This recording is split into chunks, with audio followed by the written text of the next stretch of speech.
Wow, I can't believe My Hero Academia is over. For now, at least. Warning, heavy spoilers for My Hero Academia Season 7, Episode 21, you have been warned. This episode adapts 4 chapters, 395, 396, 397, and 398. The episode begins with all the Twice clones starting to disappear. We get some pretty gritty, detailed shots of characters such as Endeavor, Ida, and Hawks all reacting to the Twice clones disappearing. Hawks finally admits that, yeah, Twice was a pretty good guy, and Toga gets emotional hearing this. I think this is what she wanted to hear, at least from the guy who ended his life. But the one thing that is most important to Toga right now is helping Ochako Uraraka. She had so much hate in her heart and ended up attacking people with anger and hatred, as she believed that it was the only way for her to be free in the world. I like this shot a lot as it shows Toga fully exposed, feeling free to do whatever she wants to do, but her face also looking into the distance.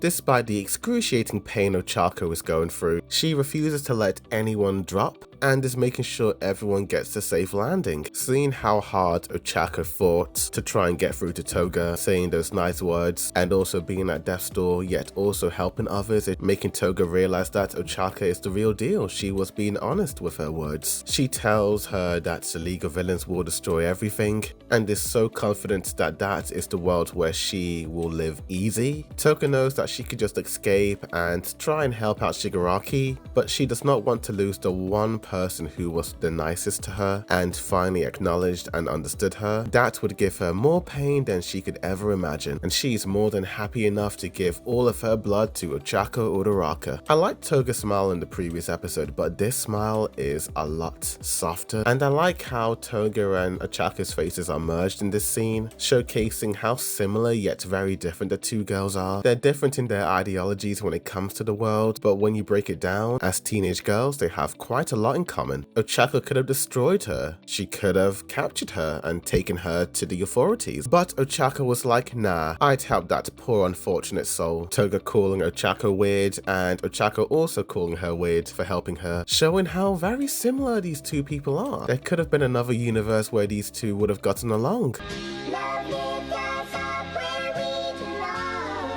Toga is starting to realize how similar she and Ochako are, and she starts apologizing to her about yelling and attacking her. She reveals that despite Toya burning her house down, the place which gave her all these bad memories, the pain in Toga's heart did not go away. And you pretty much see that in her fight with Ochako. Toga was still very angry with the world, and her anger only intensified with the destruction of Twice. How can someone so cheerful, bright and optimistic, and incredibly nice to Toga be eliminated the way he was? And that pretty much explains why Hawks ended up saying that, yeah, Twice was a good guy, at least when it came to protecting Toga. That explains why Toga started to cry, because finally it's not just Ochako, but even Hawks is trying to understand her, and that is all Toga wanted in the end, for people to understand her. And Ochako, in Toga's opinion, understood her the best when she touched the heart that was bleeding inside of her. Ochako flashes back to when Deku was trying to not want to ignore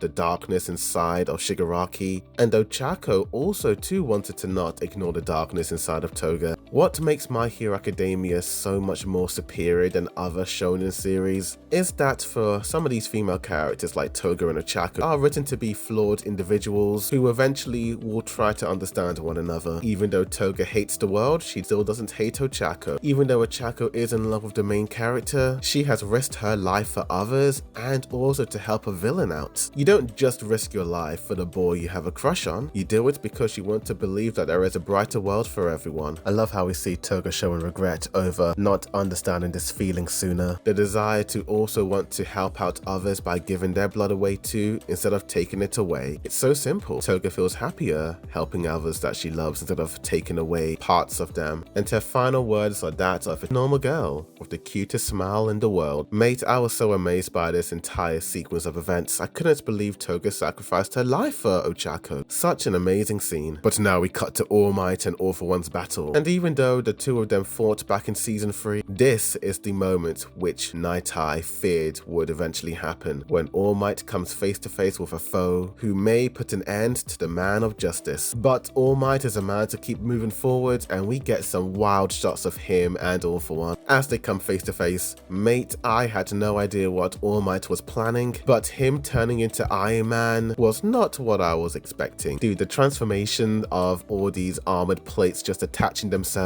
looked so unbelievably amazing. All Might thinks back to what his sensei said, the strongest ones in the world are the ones with the biggest smiles on their faces. And when All Might fully transforms, I thought he looked awesome in that suit, but the smile absolutely threw me off. Dude, I was dying when I saw that smile. It's so goofy and Looney Toony, but it absolutely works considering All Might's personality. Huge praise to Studio Bones for managing to capture the manga panels into the anime. All Might and La Brava both want to record this fight. Detective Tsukuchi is in disbelief that All Might is just willingly going to end his life against the powerful All For One, as the entire purpose of this fight is to just broadcast All Might trying to take away a couple of seconds from All For One to make sure that Deku's fight against Shigaraki goes uninterrupted. All Might is pretty much a lamb waiting to be slaughtered, but I have massive respect for All Might. All Might is the very definition of a suicidal maniac, giving Eren Yeager a run for his money. All For One is incredibly irritated by this, as all his life he has always fought All Might and always kept playing with him, making fun of him, but even knowing that he may be destroyed here and now, he still has a smile on his face, and that irritates All For One more than anything. And his entire battle against All For One is absolutely fantastic. Even the police force look quite startled. This fight has almost no problems for me. They capture the energy and grittiness of the manga panels and perfectly adapt that into the anime. Yes, they do add some dimming in some of these flashy bright scenes, but we don't want a repeat of Pokemon Shock. But you know who is in shock? The detective.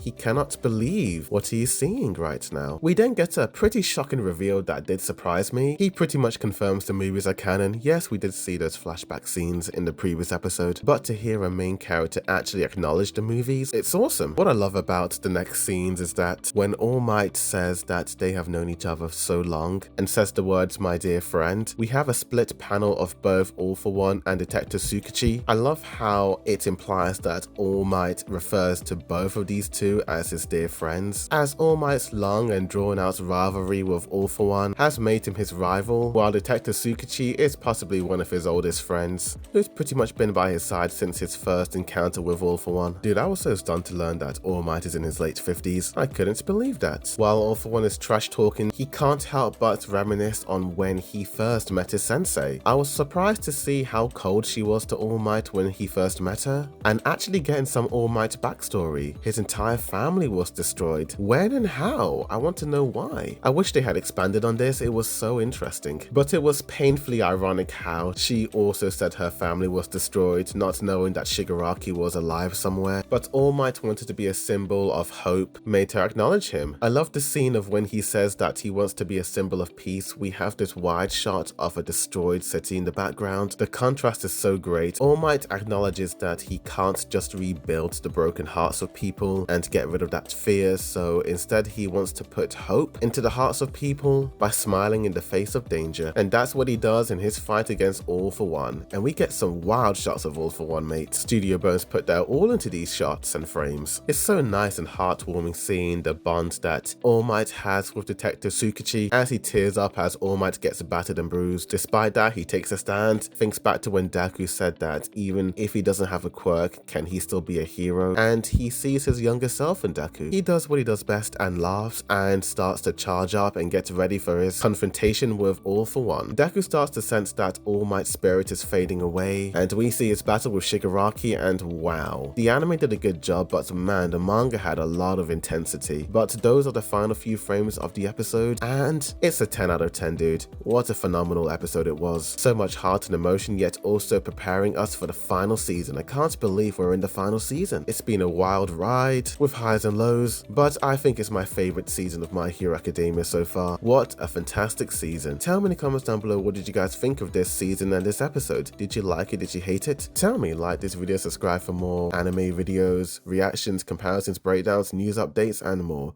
Thank you for watching, and as always, a boy do the view signing out.